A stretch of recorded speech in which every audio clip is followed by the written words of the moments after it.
অনেক পাপ আছে যে আমাদের এই পাপের মানে ভোগ করতে হয়, পাপের শাস্তি ভোগ করতে হয়। তবে সামনের দিকে ভবিষ্যৎ ভালো করার জন্য যা যা করা লাগে তবে করার জন্য প্রস্তুত আছি।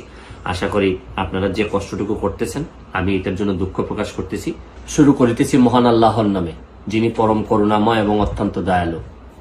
আজকে 2-3 দিন ধরে আমি নিউ ইয়র্কে বসেও আমাদের এলাকা, বিশেষ করে মাধবপুর এবং সোনারঘাটে অনেক লোকজন ফেসবুকে লেখালেখি করতেছে। প্রথম বিষয়টা হচ্ছে গিয়ে যে অনেক পাপ আছে যে আমাদের বাচ্চা ছাড়া করার পর আমাদের এই পাপের মানে ভোগ করতে হয়, পাপের শাস্তি ভোগ করতে হয়। যাই হোক, এখন অতীতের কথা না বলে এটা দিয়ে শুরু করলাম আর কি। অতীতের কথা না বলে এখন বর্তমান অবস্থায় আসি। আমাকে অনেক জবাবদিহি করা লাগে, আমি জবাবদিহি করার জন্য প্রস্তুত।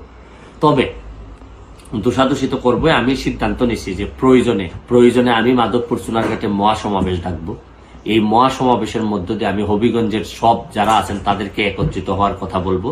আমি আরো যারা 3 জন এমপি মহোদয় আছেন তাদেরও দৃষ্টি আকর্ষণ করতেছি। চলেন আমরা একত্রিত হই, হয় আমরা মহাসমাবেশ করে আমরা নেত্রীকে জানাই দিই, প্রয়োজনে যে জায়গায় নক করা দরকার আমি এই জায়গায় নক করব।